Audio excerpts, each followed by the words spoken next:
بسم اللہ الرحمن الرحیم۔ جب زندگی کا ہدف صرف مال بن جائے، حصول مال ہدف نہیں ہے، حصول مال حلال ہدف ہے۔ کہ امام کے پاس ایک شخص ہے، مولا ایک بندہ ہے جو بزنس میں اور مختلف چیزوں میں، کہ عربی عبارت میں کہا کہ یہ اہل دنیا بن چکا ہے۔ امام نے فرمایا کیا مطلب، کیا کرتا ہے؟ کہ مولا دن رات بزنس کرتا ہے، پیسہ کماتا ہے، تجارت کرتا ہے۔ امام نے فرمایا اگر حصول رزق حلال کے پیچھے جا رہا ہے اور اس لیے رزق حلال کر رہا ہے تاکہ معاشرے میں اپنی اور اپنی بیوی بچوں کی عزت بنا سکے، تو یہ عین عبادت ہے، عین عبادت ہے۔ اگر انسان حصول رزق حلال کی تلاش میں جاتا ہے تو بڑی اہمیت ہے اس شکم کی، کیونکہ یہ شکم ہے جس میں غذا جاتی ہے۔ مولا سے پوچھا، مولا اگر میں نے حرام کھایا اس کا ازالہ کیا ہے؟ ایک مرتبہ آپ گناہ کرتے ہیں، اب اس گناہ کو رفع کیسے کیا جائے؟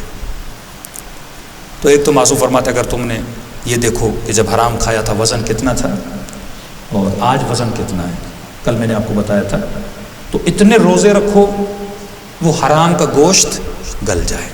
ایک تو یہ۔ دوسرا، اگر کسی سے لیا ہے،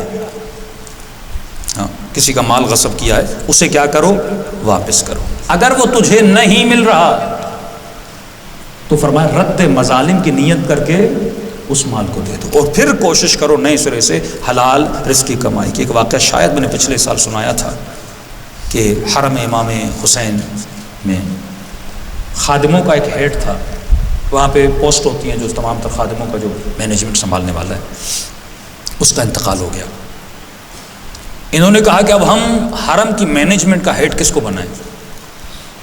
تو انہوں نے کہا بازار میں ایک بوڑھا ہے، بڑا نیک ہے، نمازی ہے، نماز شب پڑھنے والا، معاملات میں بالکل سیٹ، اس کے پاس جاتے ہیں۔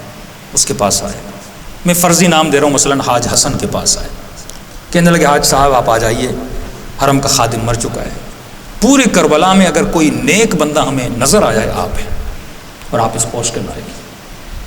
اس نے کہا نہیں میں گنہگار ہوں، میں خطا کار ہوں۔ کہا نہیں، یہ تو امام حسین، ایک شرف کی بات ہے، آپ حرم کے خادموں کا ہیڈ بنے۔ اصرار کیا، اس شخص نے مان لیا۔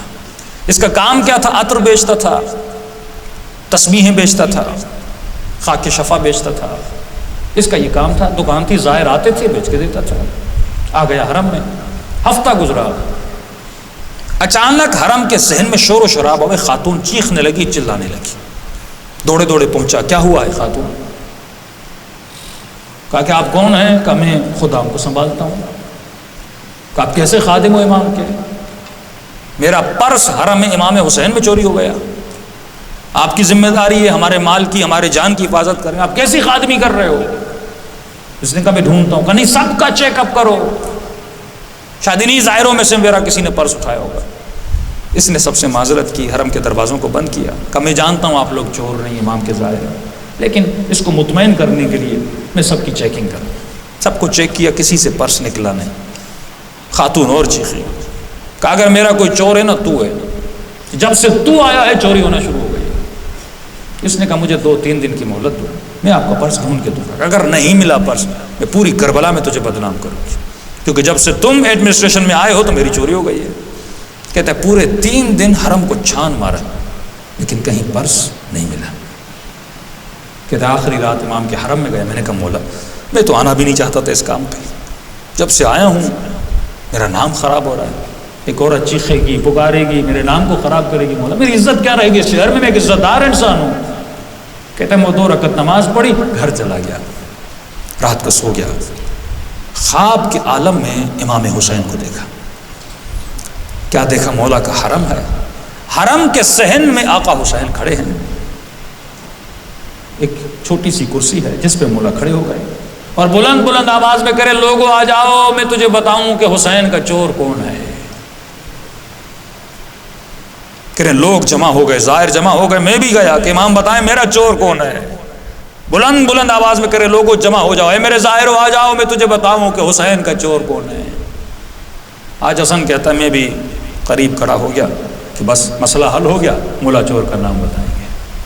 لوگوں نے کہا مولا ہاں بتائیے آپ کا چور کون ہے؟ امام نے فرمایا میرا سب سے بڑا چور یہی حاج حسن ہے۔ پریشان ہو، مولا میں نے تو پرس اٹھایا ہی نہیں، مولا میں نے تو چوری کی نہیں، آپ مجھے بول رہے ہیں میں نے چوری کی ہے؟ امام نے فرمایا آج حسن میں پرس کی بات نہیں کر رہا، اتنے سالوں سے تو میری خاک شفا کو بیچ رہا ہے، تو نے مجھ سے اجازت لی، میری مٹی کو بیچ رہا ہے؟ کیا تم نے تاریخ میں نہیں پڑھا کہ یہ مٹی اس قدر حدود جو ہیں یہ میں نے خریدی تھی اور وقف کی تھی اپنے زائروں کے لیے؟ تجھے کس نے اجازت دی؟ تو میری مٹی کو میرے زائروں کو بیچ رہا ہے، میری خاک سے بزنس کر رہا ہے۔ اس نے کہا مولا واللہ مجھے پتا نہیں تھا۔ کہا حاج حسن جتنے پیسے میرے زائروں سے لیے ان کو واپس کر۔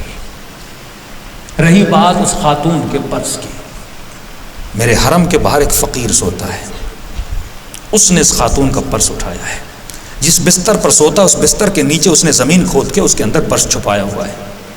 کل جانا جب وہ بستر پہ سو رہا ہو نیچے سے پرس نکالنا، لیکن حاج حسن خبردار اس کی عزت کو پامال نہ کرنا۔ یہ حسین کے در کا فقیر ہے، بس اتنا کہہ لینا کہ تو میرا فقیر ہے، میرے زائروں کو نہ لوٹا کر، تجھے جو چاہیے حسین ابن علی مجھ سے مانگا کر، حسین تجھے عطا کریں گے۔ کہتا نیند سے اٹھا روتا ہوا حرم کے صحن میں گیا، اسی طرح جیسے امام حسین کھڑے تھے یہ کھڑا ہو گیا، اسی طرح جس طرح امام حسین نے آواز دی اس نے آواز دیا، لوگوں جمع ہو جاؤ میں تجھے بتاؤں حسین کا چور کون ہے۔ لوگ جمع ہو گئے، حاج حسن نے پرس کا چور ڈھونڈ لیا ہے، کھڑا ہوا کہ کون ہے چور؟ رو کر کہا کہ حسین کا چور میں ہوں۔ اسے کہتے ہیں ازالہ گناہ۔